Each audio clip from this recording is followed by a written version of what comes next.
I was about to declare the exhibition called The Coming of Age at the Ace Cafe.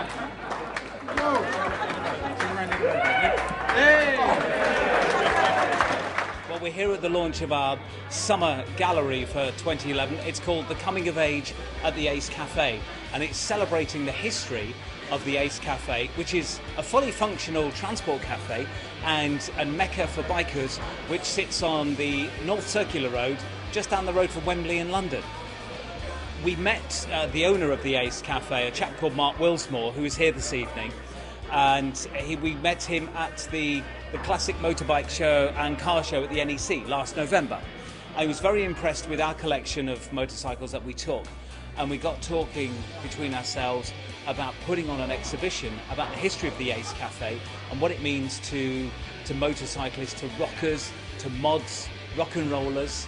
And we found that there was so much history to this cafe that we simply had to recreate the Ace Cafe here, and we've brought it to Coventry with the motorbikes, with the tables, the whole interior. We've got a jukebox, we've got pinball machines, we've got a music stage with a live band here tonight. Fantastic. I'm here because I made a movie years ago called The Leather Boys. 1963, it was distributed in 1964, and he used the Ace Cafe very much as a central location. I think people are always nostalgic for the era of their teens and 20s, aren't they? You know, but it does have the Ace Cafe and the branding of motorbikes and all that, and of English motorbikes, does have a very strong pull and a strong image and a strong memory for people. We're talking about it today. Even now, if on the very rare occasions, if like a 250 BSA goes past, it's immediately like a piece of music to anybody my age. It's extraordinary. And people often talk about the music of motorbikes.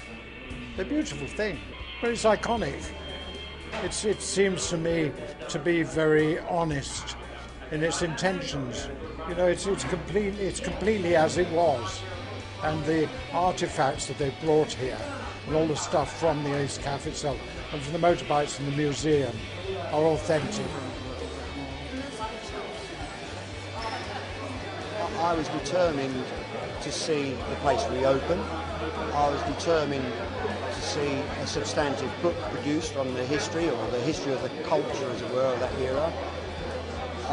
I'm also keen to ensure that perhaps an equivalent TV film documentary is produced, and that there would, in the fullness of time, be an exhibition that would showcase all that.